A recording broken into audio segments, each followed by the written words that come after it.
Disney Hercules, bring a friend.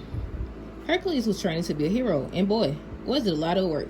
One day, Phil, his coach, set up a practice course for Hercules. Phil had put a doll somewhere in the course.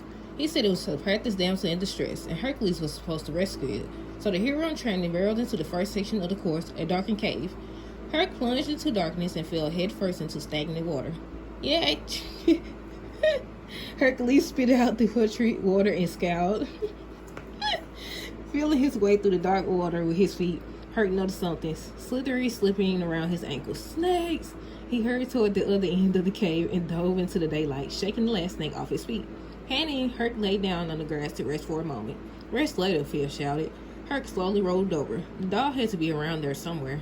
Then Hercules heard stamping hooves behind him and turned around. A huge ox was barreling down on him. Herc jumped to his feet and dodged the ox. At last, he spotted it. The dog was sitting 20 feet above him on the edge of a steep cliff. At least Phil had left him a rope.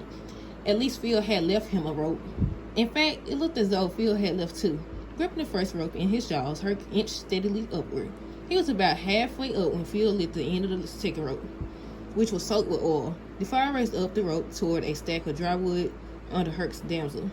Hercules threw himself the last few feet. He tackled the damsel, rolling away from the stack of wood, which was now blazing merrily. Breathing hard, Hercules finally relaxed.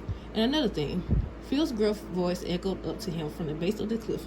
Hercules held his breath, but not because he was waiting for Phil's next words. Herc was holding his breath because he had spotted a scorpion next to his foot. The insect was poised to sting. Crunch! Hercules' winged horse, Pegasus, used his hoof to flatten the creature. Hercules smiled at Pegasus as Phil's final words of advice reached his ears. It was the best tip yet. Always bring a friend. The end.